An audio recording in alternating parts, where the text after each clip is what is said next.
This is the sixth track on the Leicester Oral History Trail. Recorded in 1985, Hilda Stacey describes the many comings and goings before the Second World War at the Fish and Quart pub, which used to be at number 65 and is the large building on the east side of Churchgate, just past Mansfield Street. Then Shirley Orcott talks about Churchgate in the 1950s and her father's shop at number 31, which is now part of a pub. The firm wanted him to go to the Fish and Quart in Churchgate, which he went, and we had all the animals from the palace when they brought circuses and things, and all the artists used to come across for the drinks. We had the elephants and the ponies and the monkeys. We had such a big yard and stables.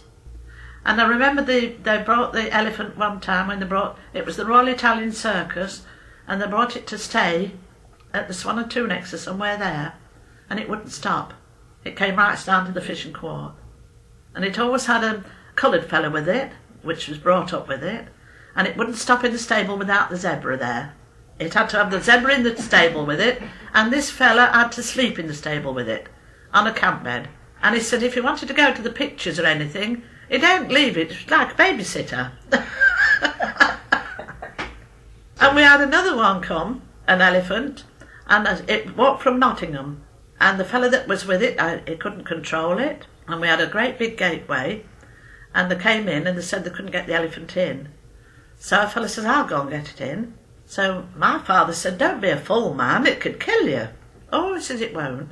He went up and he spoke to it in Hindustani, and it crawled up and went under like that. And this was an Englishman who did that, spoke in Hindustani. Yes. Oh, yes, marvellous. And we also had the boxers, you know, at the Fish and Quart. Ah. And he was terribly ugly.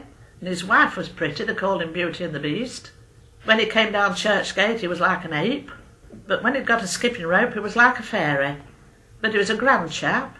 Then we had Maurice Gazelle, the Frenchman, Joe Woods from America, Donald McCorkindale from South Africa. We had the opposition camp to the Regiment camp and Larry Gaines camp. I think they were at the Queen's in Charles Street. And you had a training ring down yes, at the... training ring, yes, and everything. Right. But Joe Woods always said, he was an American, he says, we don't come to box, we come to fight. He says, you box in the ring, boxers in England, but he says, we don't. Which they don't today, do they?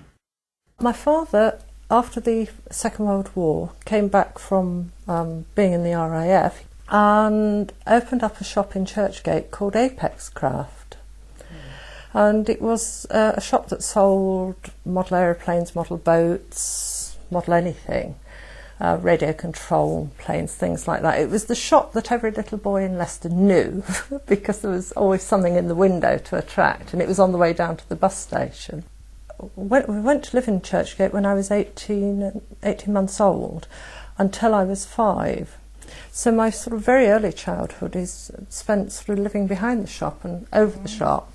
Something today I'm quite proud of having lived right in the centre of town in Churchgate, because I still think it's a very old part of Leicester that's a bit like a village that's not really changed, not like the rest of Leicester. Prior to my father taking over, it had been an undertaker's. There was apparently, my mother sort of said a chilly feeling in the cellar. I did. My mother had a bit of a vivid imagination. I used to like going down, and so did my brothers, because people would drop money down the grating and you could always find money down there. But then it was very much a community. So my mother was very friendly with the landlady of the pub and the Oldhams, and it was quite a sense of community, although it was in the centre of town. For the next track, turn into St Peter's Lane, then right into East Bond Street, and stop outside the tax office on Causeway Lane. There are some seats here if you want to sit down.